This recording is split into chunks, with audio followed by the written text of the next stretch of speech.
Está conmigo Elena García Llana, psicóloga de la salud, que tiene una amplia experiencia en el tratamiento, en la intervención en obesidad y en algo que es más especial, que es en el enfermo crónico grave, un enfermo comprometido, como es el enfermo obeso, con obesidad.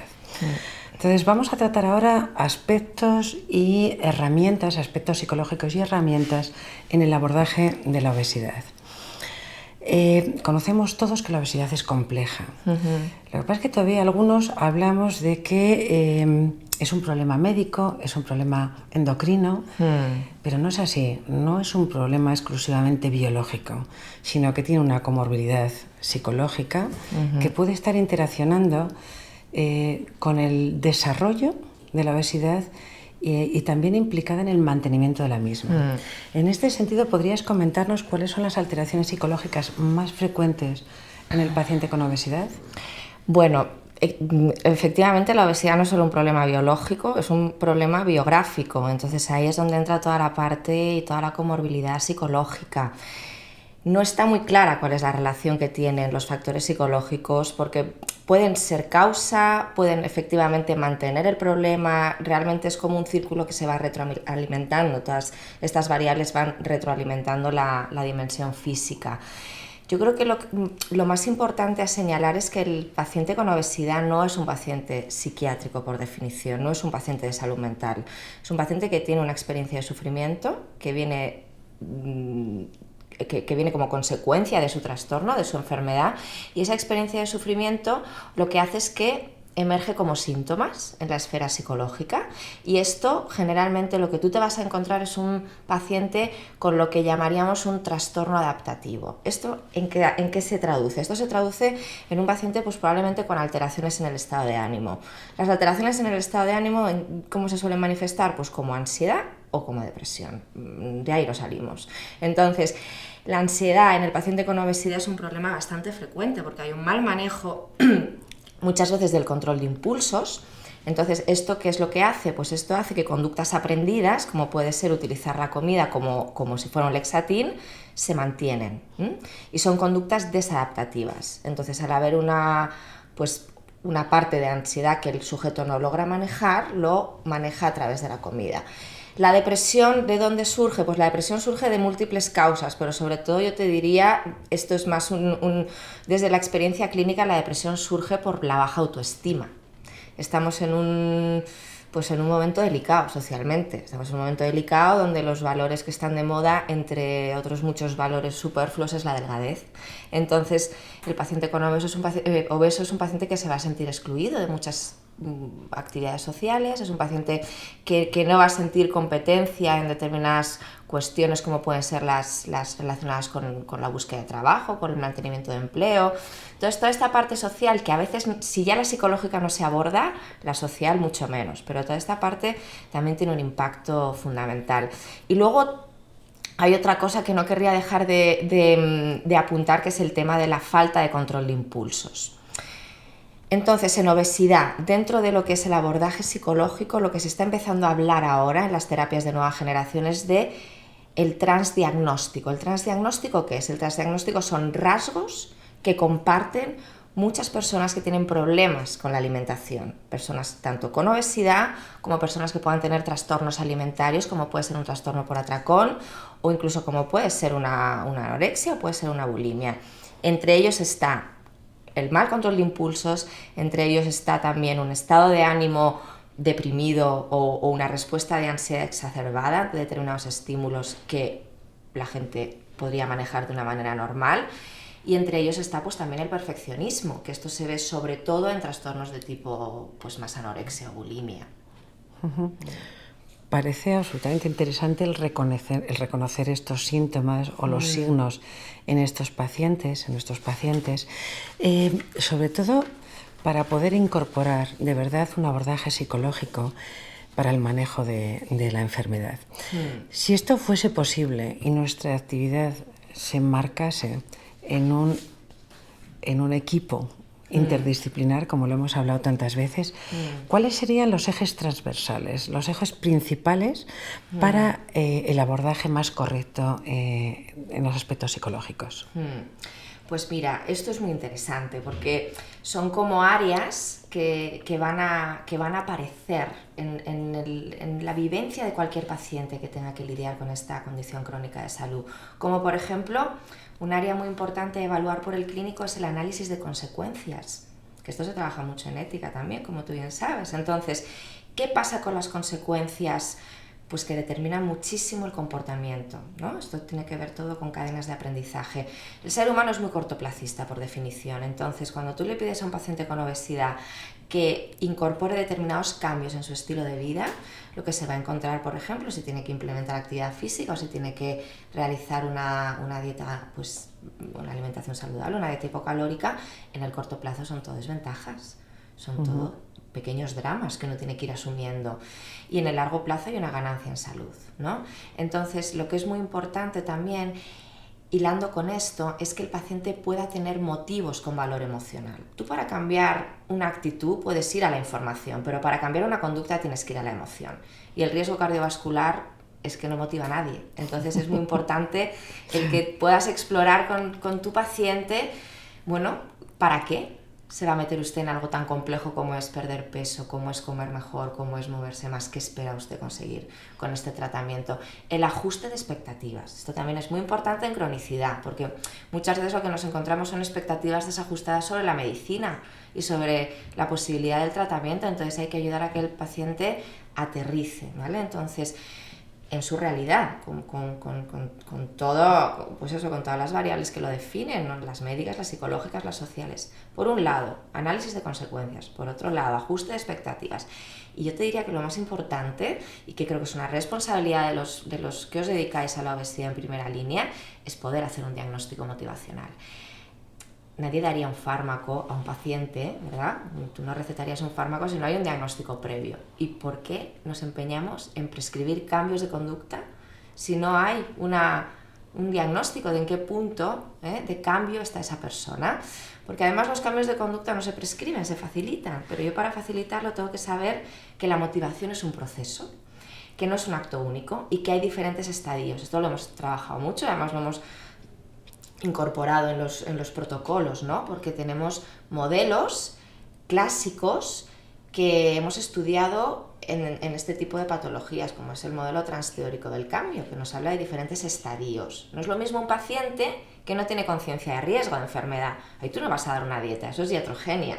Ahí tú lo que vas a hacer es aumentar la conciencia de riesgo a través de determinadas preguntas. O no es lo mismo un paciente que está muy ambivalente, que sabe que tiene un problema, pero que siente una gran incapacidad para enfrentarse a un plan de pérdida de peso. O no es lo mismo un paciente que ya está en acción, que ha empezado a hacer cambios, y ahí tú lo que vas a trabajar normalmente es disminuir el coste asociado al cambio. O un paciente que está en mantenimiento ya, que es otro de los estadios del modelo transteórico del cambio. Este paciente en mantenimiento, tu objetivo como clínico va a ser prevenir las recaídas, y que si hay una recaída no se viva como un fracaso, se viva como un aprendizaje, porque pues es que salirse del plan es parte del plan en este tipo de enfermedades. Entonces yo te diría que el diagnóstico motivacional es central, porque es muy fácil hacer iatrogenia y adelantarse en las indicaciones cuando el paciente todavía no está preparado para asumir esa responsabilidad. Efectivamente, nosotros buscamos el cambio, pero me parece que lo hacemos un poco sin saber cómo hacerlo. De hecho, vamos ahora a aterrizar en lo concreto, vamos a aterrizar en la consulta de obesidad. ¿Qué herramientas psicológicas pueden ser las más adecuadas para acelerar el proceso de cambio, inducirlo y acelerarlo, a ese cambio que estamos todos los profesionales esperando y deseando en nuestros pacientes? Ya, pues mira, hay cosas como muy concretas, y luego hay otras que yo creo que son más generales, pero bien importantes. Lo primero es que el profesional se autorregule un poquito. ¿Esto qué es? Pues que el paciente con obesidad es un paciente complejo, es un paciente demandante, es un paciente donde el éxito no es fácil y donde hay mucha resistencia al cambio. Entonces, si tú ya te sitúas con esa mente en tu consulta y no vas presionando demasiado al cambio por tus propias ganas de que el otro mejore, sino que le dejas al otro que vaya liderando su proceso. Creo que eso es muy interesante también, como medida casi de autocuidado, te diría, del profesional. Y luego tenemos cosas muy concretas, por ejemplo, que la enfermería lo ha manejado muy bien, como puede ser el control de estímulos. A un paciente con obesidad es muy importante que tú le ayudes a que pueda rediseñar el ambiente en el que se mueve. ¿Esto cómo es? Pues esto es bien sencillo y bien complejo a la vez. Es decir, que pueda, pues a lo mejor tener determinada estructura en sus armarios que no le hagan que lo primero que vea sea la comida hipercalórica, ¿verdad? Que pueda ver cómo configura su nevera, que pueda ver cómo planifica sus comidas. Esto es un rediseño ambiental que llamamos, ¿no?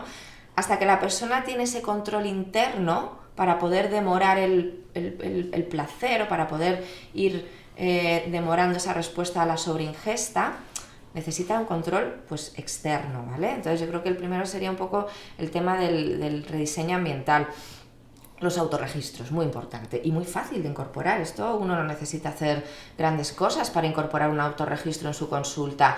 Es tan sencillo como pedirle a un paciente que registre y que apunte cuáles son las cantidades de comida, las horas. Sería muy interesante también ver cómo de ánimo está, ayudarle un poco a que pueda diferenciar determinados estados de ánimo que pueden ser facilitadores de la sobreingesta. Y este autorregistro yo creo que es el paso fundamental en cualquier cambio, porque para tú poder cambiar algo primero tienes que atender a cómo te estás manejando en eso, ¿no? Entonces ese autorregistro al paciente le hace tomar conciencia también. Otras cosas que pueden ser útiles de incorporar, que a lo mejor requieren ya un poquito más de entrenamiento, pues por ejemplo las técnicas de desactivación fisiológica, el cómo manejar la ansiedad, ¿no? Hay técnicas ahora que están súper de moda, que las ves por todas partes, y hay muchas posibilidades de formarse en esto, como pueden ser las técnicas de atención plena, de mindfulness, ¿verdad? Entonces todo esto, no hace falta que el endocrino sepa mindfulness, sería ideal, pero que por lo menos sepa que existe esa herramienta y que pueda tener recursos donde derivar a sus pacientes. Y también que le dé al paciente la gran noticia de que la ansiedad se puede manejar y no solo a través de la comida. Y otra cosa muy importante también es que hay que ir a lo cognitivo, ¿vale? Es como son diferentes respuestas, la respuesta emocional, la respuesta conductual, la manejamos con el control con el diseño ambiental, y luego la respuesta cognitiva, pues con una reestructuración cognitiva. ¿Qué creencias hay asociadas a esa obesidad? ¿Cuál es la hipótesis del paciente que maneja para esa ganancia de peso? Porque a veces está muy alejada de la realidad y eso hay que explorarlo también y reestructurarlo. Teniendo en cuenta todo lo que has comentado, la verdad es que oírte es un gusto y ves como un espacio no explorado por los médicos, porque además hay una cosa, me temo que no lo hemos hecho muy bien en este aspecto. Nos han enseñado a prescribir, nos han enseñado a tratar, y de alguna forma eso para los pacientes y nosotros mismos lo vemos un poco como una imposición. Tú tienes que hacer esto que estoy yo diciéndote que es lo mejor para ti, que es en la línea que tenemos que corregir. Entonces, si nos aconsejases en los estilos de relación clínica con el paciente, ¿cuál crees que debemos nosotros instalar o implementar en los profesionales sanitarios que tratamos la obesidad, en el ámbito de la obesidad? Bueno, pues esta es la pregunta estrella, porque a mí lo de la relación clínica me parece fascinante. Mira, creo que se ha mejorado mucho, y yo estoy muy optimista porque creo que cada vez se hacen mejor las cosas. Es verdad que en estas enfermedades crónicas donde hay una acción del paciente, a veces se ha tendido a malinterpretar y a juzgar, a castigar, ¿no? Y a culpabilizar a los pacientes, pero yo ya cada vez lo veo más antiguo. Yo creo que ahora los profesionales sí que se están subiendo a esta medicina del siglo XXI, donde la relación, como bien sabes, tiene que ser una relación de simetría moral. El clínico sabe mucho de lo que es la enfermedad, que para eso lo ha estudiado, pero el paciente sabe mucho de su vida, de sus valores, de sus emociones, de lo que le mueve, de dónde metería energía y dónde no metería energía. Entonces yo creo que te diría varias cosas. Lo primero, empezar a sustituir las prescripciones por preguntas, que es algo como fácil, ¿vale? Podrías tener un poco ahí esa alerta de, bueno, en vez de decir, mire, tiene usted que bajar de peso, pues a lo mejor tiene sentido preguntarle, ¿a usted le preocupa el peso? ¿usted se ha planteado hacer algo con el peso? Porque si tu indicación objetiva como médico no coincide con la preocupación subjetiva del paciente, no hay nada que hacer. Entonces ahí te interesa explorar también, ¿no? Entonces una relación clínica, pues yo te diría, basada en la pregunta, basada un poco también en lo biográfico, en que la persona no es solo una analítica, no es solo una antropometría, no es solo, sino que hay una dimensión ahí subjetiva menos visible, pero que determina mucho la conducta. Y una relación clínica pues donde se trabaje desde la herramienta estrella para esto, que es la entrevista motivacional. Y la entrevista motivacional es una herramienta comunicativa, una herramienta relacional que se emplea sobre todo con pacientes crónicos. Empezó estudiándose con adicciones, pero ha ido todos los estudios ya, tenemos mucha evidencia en cronicidad, y es algo muy estructurado donde lo que tú tienes que plantearte es que el compromiso salga del paciente. ¿Cómo le arranco el compromiso al paciente? Porque la motivación no se da, la motivación se despierta, y tú despiertas la motivación en el otro a través de preguntas. Esta entrevista motivacional, que es un producto muy estructurado, muy americano, muy vendible y muy fácil también de hacer entrenamiento por cómo está diseñado, pues tiene muchos beneficios, y yo te diría que es un poco por ahí. Para finalizar, de lo que hemos hablado, de los distintos aspectos, el abordaje, las herramientas, los ejes, lo que has dicho al final, la entrevista motivacional, la defensa de esa entrevista, ¿cuáles serían 2 mensajes claves para la gente que pueda estar o que pueda interesarles oír esta charla? Pues mira, yo creo que lo primero es que basta ya de intentar ser el llanero solitario, es decir, que los trabajos en algo tan complejo como la obesidad tienen que ir de la mano de un equipo y de la mano de programas. Tú no puedes modificar algo tan complejo solo tocando una variable como es la dieta o como es la actividad física. Entonces, yo sé que es difícil esto porque estamos como estamos y los recursos son muy limitados, pero trabajar desde programas que abarquen diferentes disciplinas y que puedan tener una visión global interdisciplinar y dar herramientas que se complementen unas a otras y que se potencien. Esa es la primera, yo creo. Y la segunda, la sostenibilidad del cambio. ¿Cómo hacemos para que los pacientes cambien el estilo de vida? Porque va de esto, de cambios en el estilo de vida. Entonces, cada cambio que tú promuevas, o que mejor todavía el paciente promueva hacia su nuevo estilo de vida, lo interesante es que no lo suelte, que lo puede incorporar durante toda la vida. Por eso a veces hay que bajar la expectativa, porque en cuanto uno suelta el cambio, ahí nos encontramos los dramas, ¿verdad? Del aumento de peso, del efecto yo-yo. Entonces, pues un poco también educar al paciente o ayudar al paciente a que entienda que no es tanto una historia de alcanzar objetivos, que también, sino de cambiar un camino, cambiar un proceso. Y para eso necesitamos cambios que sean sostenibles. Pues muchísimas gracias, Elena. Estoy absolutamente de acuerdo contigo.